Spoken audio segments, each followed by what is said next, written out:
తాండూరులో ప్రభుత్వ భూమిని కాజేస్తున్న రాబందులు.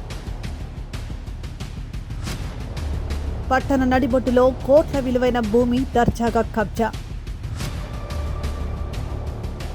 ఖాళీగా కనిపిస్తే కబ్జాలు చేస్తున్న అధికార పార్టీ బడా నేతలు.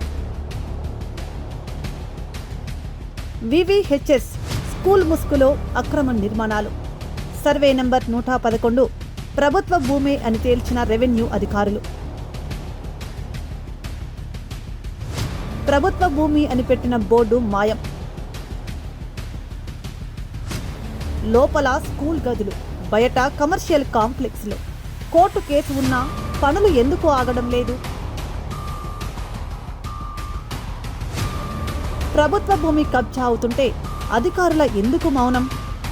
ఓవైపు భూముల కోసం పోరాటం చేస్తున్న స్కూల్ పరిరక్షణ కమిటీ. ఈ భూమి కబ్జా వెనుక ఓ సీనియర్ పాత్రికేయుడి హస్తం. మీడియాను దగ్గరికి రాకుండా మేనేజ్ చేస్తున్న ఓ పత్రికా సదరు రిపోర్టర్. అధికారుల మౌనం వెనుక అసలు రహస్యమేమిటి? ఎవరు ఆ అధికార పార్టీ కబ్జాదారుడు? ఎవరు తెర వెనుక నడిపిస్తున్న పత్రికా విలేకరి?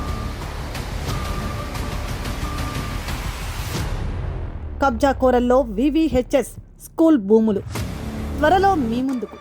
పూర్తి ఎక్స్క్లూజివ్ కథనం మీ సమతా టీవీలో.